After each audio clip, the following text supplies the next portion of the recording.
Halo semuanya, Assalamualaikum warahmatullahi wabarakatuh.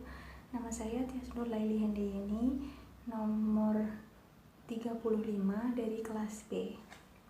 Hari ini saya akan membahas tentang Designing Material of ESP. Jadi hari ini saya akan membahas tentang cara mendesain materi dalam ESP. Oke, yang pertama, sebelum kita mendesain material, kita harus menentukan parameter dari materi tersebut. Nah, parameter itu merupakan indikator yang perlu diperhatikan dalam menyusun materi ESP atau sebelum kita menyusun materi ESP. Nah, apa saja parameter dalam ESP itu? Kita akan membahasnya satu persatu. Oke, yang pertama adalah intensif atau ekstensif. Nah, ini berkaitan dengan waktu. Nah, jadi kalau misalkan intensif itu, kita harus waktunya itu rutin dan setiap hari, dan jamnya itu ditentukan mulai berkisar dari jam berapa sampai jam berapa gitu. Misal dari jam 10 sampai jam 4 sore gitu, dan itu setiap hari. Terus dilakukan setiap hari selama misalnya kursusnya 3 bulan atau 2 bulan seperti itu. Nah, kemudian untuk yang ekstensif ini biasanya learnersnya itu dia bekerja atau sekolah. Jadi dalam kursus ESP dia hanya bisa melakukan ini sekitar seminggu 2 kali atau seminggu 1 kali karena dia masih harus bekerja atau sekolah atau dan lain sebagainya. Yang kedua yaitu immediate or delayed needs. Jadi kalau immediate itu segera, jadi untuk keperluan learners yang dalam waktu mendesak, misal minggu depan atau 2 minggu ke depan atau untuk 3 minggu ke depan gitu. Jadi misalnya learnersnya ini belajar untuk mengisi seminar dalam bahasa Inggris, jadi harus cepat-cepat waktunya. Nah, sedangkan untuk delayed needs itu untuk keperluan learners yang tidak mendesak, jadi belajarnya bisa pelan-pelan seperti itu.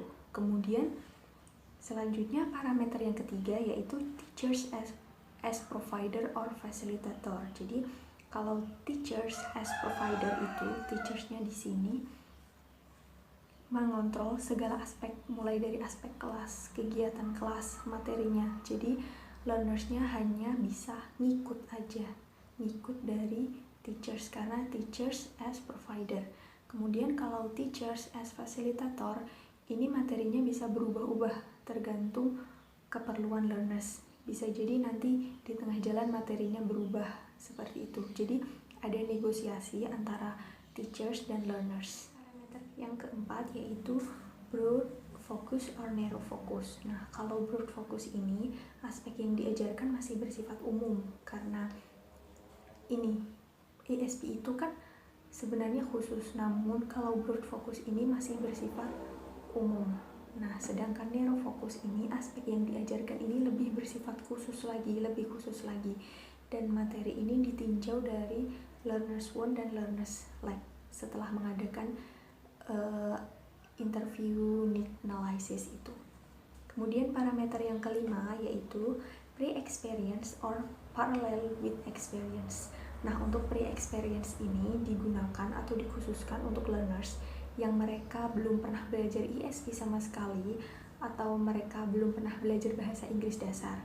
Kemudian untuk parallel with experience ini biasanya learnersnya itu sudah bekerja dan bahasa Inggris ini digunakan dalam pekerjaan mereka. Kemudian parameter yang keenam yaitu common core or specific materials.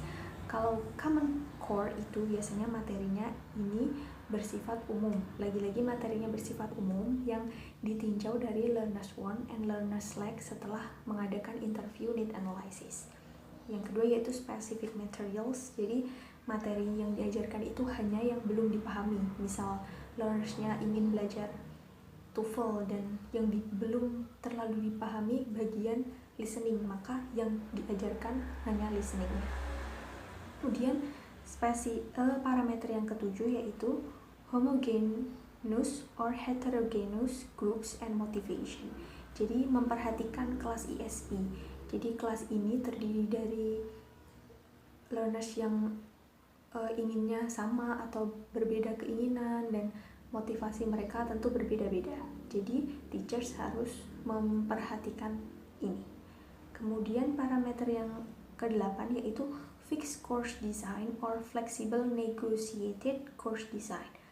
Kalau fixed course design biasanya itu sebuah kursus yang memang sudah mendesain materinya, sudah ada bukunya, sudah ada ketentuan waktunya. Jadi learnersnya harus ngikut karena semuanya sudah fix. Kemudian untuk negotiated course design itu lebih bersifat fleksibel, mulai dari materinya, waktunya, dan lain sebagainya. Jadi kalau fix itu memang sudah fix, ada semuanya, sudah tersedia dan lengkap. Nah, kalau negotiated itu fleksibel. Selanjutnya, setelah kita mengetahui parameter-parameter sebelum menentukan materi, kemudian kali ini kita akan beralih ke deciding on materials. Jadi kita menentukan materinya karena kita sudah mengetahui parameter-parameter yang tadi. Yang pertama yaitu analysis of students' need. Jadi kita mulai menyusun sebuah materi berdasarkan learners' wants, learners' lack, seperti itu. Jadi menyusun materi ini tentu saja dilakukan setelah melakukan interview need analysis. Yang kedua yaitu establishing specific goals. Jadi tujuan yang diharapkan secara detail dari analisis kebutuhan learnersnya tadi. Misal learnersnya itu ingin bekerja di bidang kesehatan, maka ESP ini membantu learners dalam kemampuan mereka, contohnya membaca, karena kalau mereka bekerja di bidang kesehatan, mereka harus membaca beberapa artikel, jurnal, dan apapun itu yang secara lengkap itu biasanya berbahasa Inggris. Jadi ESP membantu mereka dalam hal ini.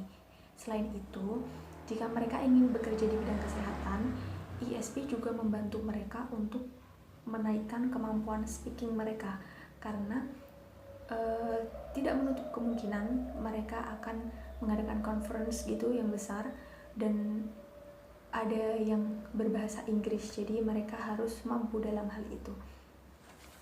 Oke, sekian videonya kali ini, semoga bermanfaat dan don't forget to like, comment, and share. Sekian dari saya, wassalamualaikum warahmatullahi wabarakatuh.